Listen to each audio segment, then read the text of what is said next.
Hey everybody, John Huber here, Maryland Education Network, brought to you by Maryland K-12.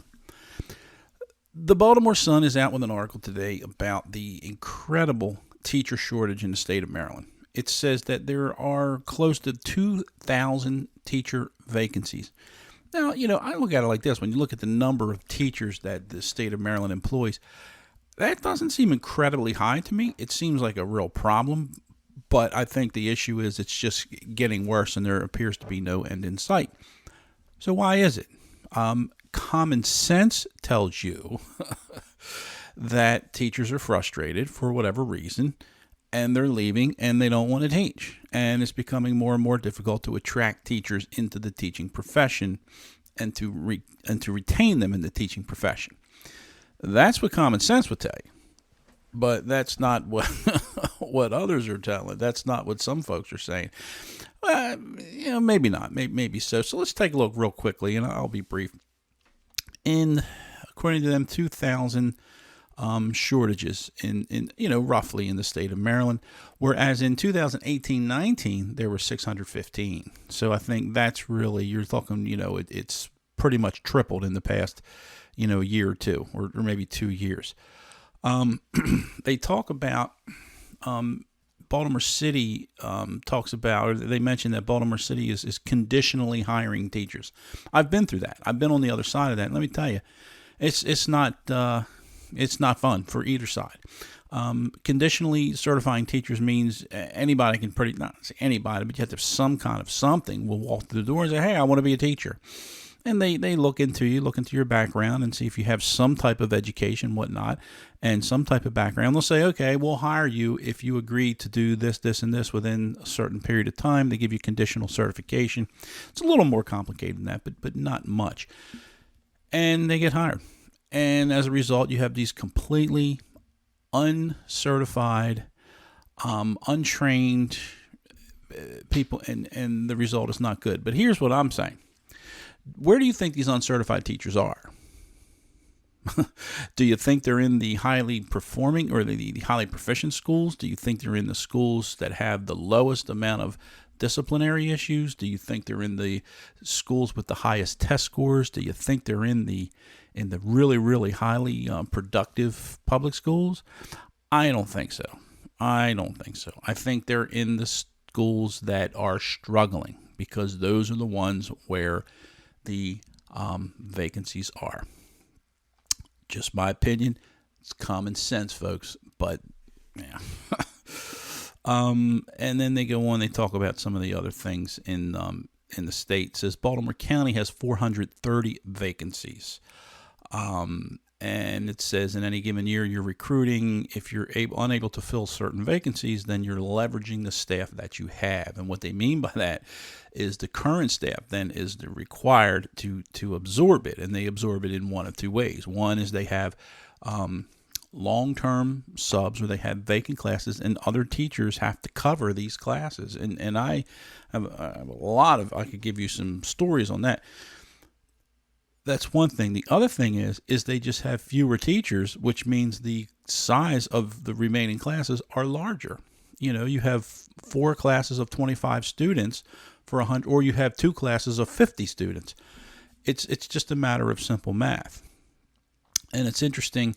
She said that the shortage, this is the Baltimore County union president, says that the shortage has been exacerbated by the pandemic, increased workload, et cetera, et cetera. And there's probably some truth to that, I'm sure. She's not just making this up. And then she says, this is a quote from her, she says, I think it's just something we've seen coming. And now the workload, the discipline concerns, pay, all of these things that teachers, educators struggle with are still happening.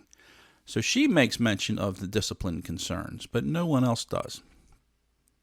6th grade social studies teacher of the social studies teachers within the county said more support for current and new teachers is needed. More support. That's interesting. So then they go away. She talks about how they took away their planning time and this sort of thing. And I'll tell you about that. each teacher, for the most part, in a traditional 7-period day school, each teacher teaches 5 periods, and they have 2 periods off. One of those periods is supposed to be for what they call a duty period. It could be a cafeteria duty, bus duty, hall duty, whatever. And then the last period is the what's supposed to be your duty-free planning period. Schools do have the authority in many cases in an emergency situation to assign teachers during those duty periods, but it should be as a last resort. So there's issues there. So they're taking their planning times.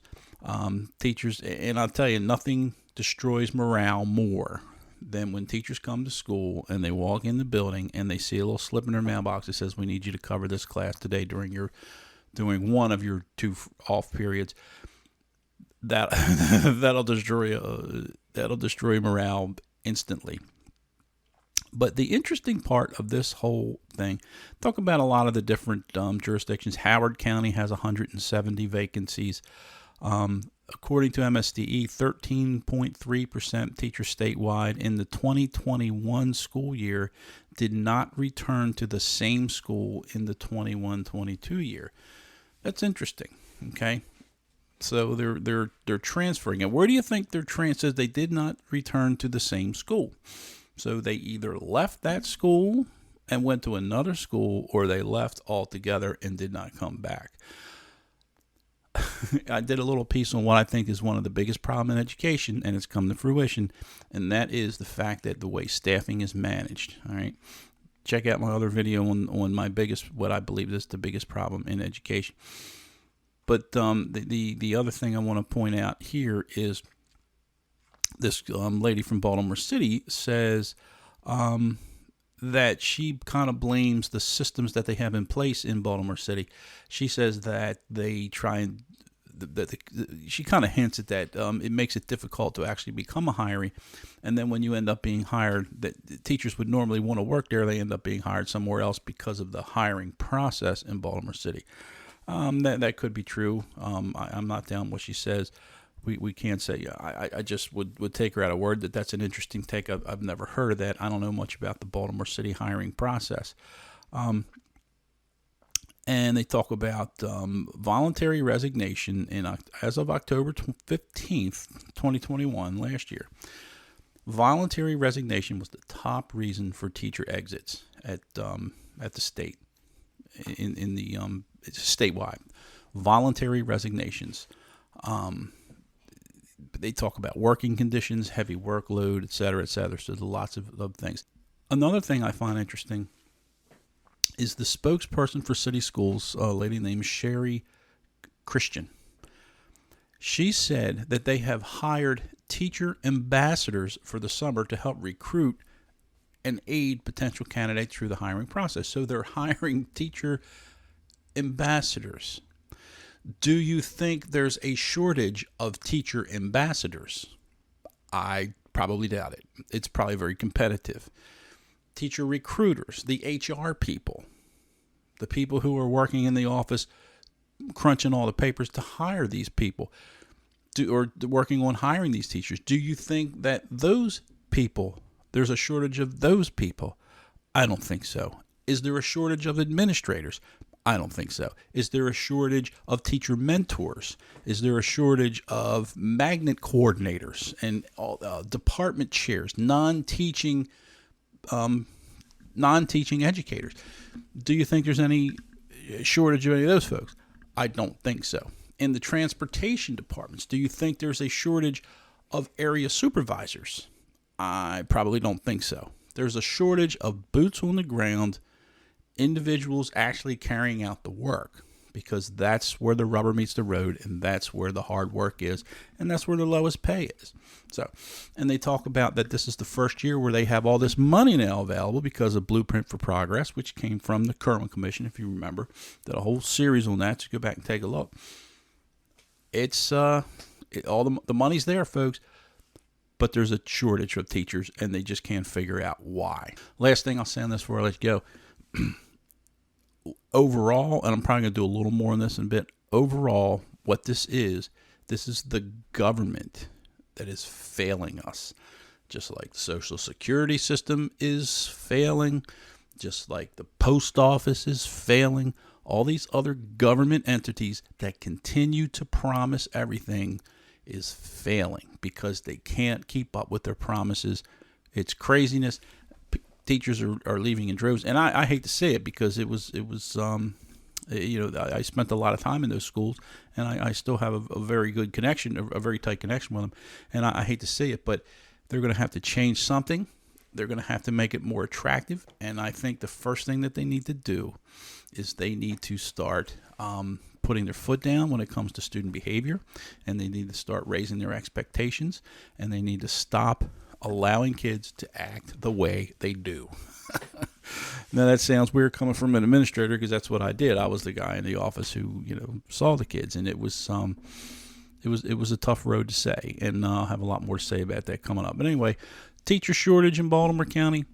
I don't know what else to say, but I don't think anyone's surprised. The article's in the Sun. I posted on my Facebook page. You get a chance to take a look. Thanks. Have a great day.